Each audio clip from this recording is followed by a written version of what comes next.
On Wednesday, we held the fourth edition of the WION Global Summit. The aim was to hold a constructive dialogue on the changing world order. After months of brainstorming, weeks of preparation and the nail-biting wait for last-minute permissions, our team travelled to Dubai. And the theme for this year was power play in a post-pandemic world. The idea was to begin a conversation that involves all the stakeholders, even the ones that we do not agree with, to find an inclusive blueprint for a safer and better future. And tonight I'm happy to tell you that we are back from Dubai with a lot of insights, with a lot of perspective. And I will take a few minutes tonight to share some of them with you, some of those thoughts. The chief guest for our summit was India's External Affairs Minister, Dr. S. Jaishankar. He addressed a host of issues. He pointed out how power plays have always existed, but it was the playing field that is now changing. He also talked about the rise of new global powers, the importance of multipolarity, the game-changing nature of technology. But the most striking takeaway from his address was this. It has raised fundamental concerns about the virtues of globalization by bringing out the importance of reliable supply chains. It has also brought out in the open the behavior of states at times of stress, thereby highlighting the more uncomfortable realities of global politics. It saw challenges to governance in different societies and made us realize the quality of leadership and the strength of motivation. It has made health security and perhaps food security far more integral to national security of countries. Health and food security is integral to national security. Well, there's a reason Dr. S. Jaishankar is called a policy wonk among politicians, because if there's one thing the pandemic has taught us, it is that missiles cannot defeat microbes. The world is fighting a tiny virus, as our weapons and defenses lie useless. The underlying message in the foreign minister's statement was that we need to prepare for pandemics just as we do for wars. An efficient healthcare system is critical to a robust national security. Speaking of which, Japan's State Minister of Defense participated in our summit all the way from Tokyo, and it was unlike any other address that we've seen before. It reflected the kind of importance Japan gives to dedication and preparedness.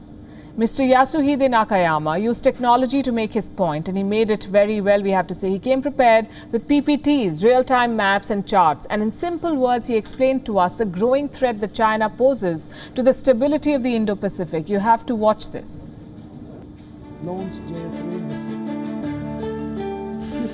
This is China, this is Japan.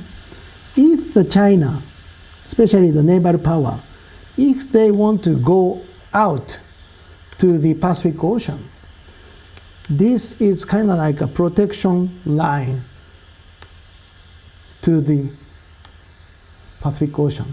So to destroy or invade this wall is a key for the naval activity. So how to hedge the risk of the war, World War III, is the theme of for the next generation.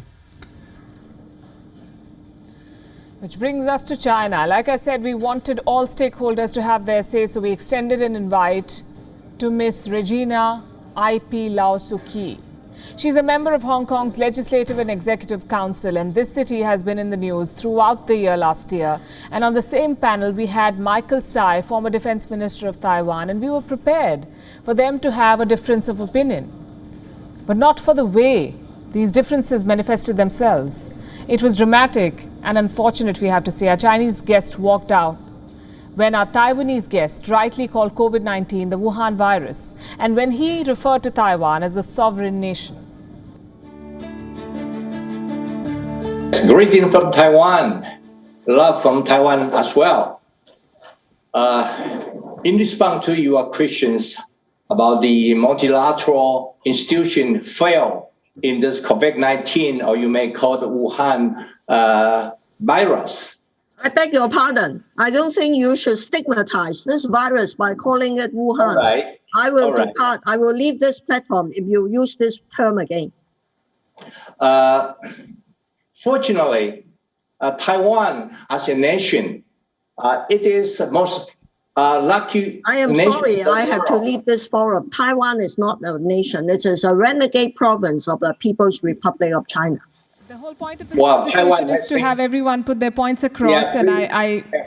I do request Miss Lau Suki All right. to be with us. The intolerance and brazenness were shocking, but it wasn't surprising. We were there to discuss power play in a post-pandemic world. And we got yet another reminder yesterday of how China plays by its own rules. We also discussed the ongoing seismic change in Gulf politics. 4 countries have formalized ties with Israel in the last 5 months, so we had a panel discussion on the opportunities and challenges this could create. And on this panel was Jason D. Greenblatt, the former White House envoy for Middle East, the man who was instrumental in realizing these peace deals. And he shared with us the inside stories. What went into the making of the Abraham Accords? The peace between Israel and Arab nations, and his remarks highlighted how creating policy is painstaking hard work and how critics, often in the press too, sit in judgment and dismiss deals with a very narrow, one-sided perspective. We realized that people were sort of stuck in talking points, very short, aspirational thoughts that if we didn't develop further would never reach anything. It doesn't mean it wasn't the right approach before us, but we decided to move away from phrases like the two-state solution, which means different things to different people, phrases like a just solution for that or some solution for this, and re-educate people about the conflict. And I think with the strong leadership, President Trump, His Royal Highness Sheikh Mohammed bin Zayed, Bibi Netanyahu, the King of Bahrain and Morocco, and we realized that after all of these discussions, people were tired of the conflict, wanted to move on, wanted to express and support their own people's future, and the results speak for themselves. When we started, we were very clear with the leadership in the region. Do you want us to just speak around the issues, or do you want to speak directly to the issues? And while some in this audience, I'm not sure, may not appreciate Donald Trump's tweets or his manner of speaking, they understood that speaking directly is the key to solving issues.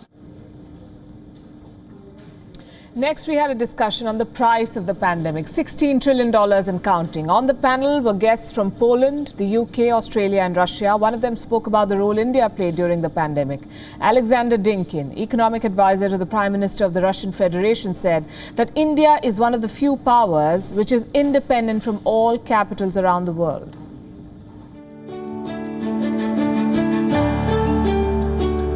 India is one of very few powers which is still, let's say, independent from all capitals around the globe.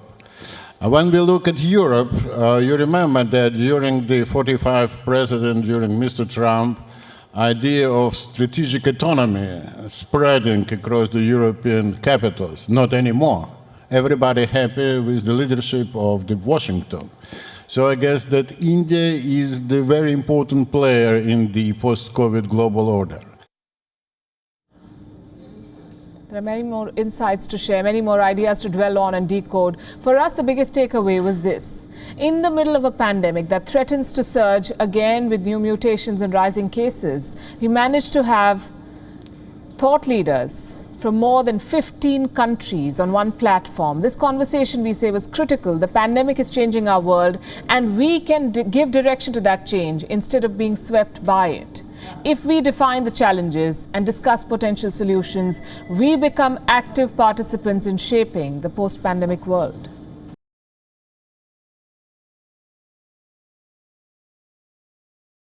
WION is now available in your country. Download the app now and get all the news on the move.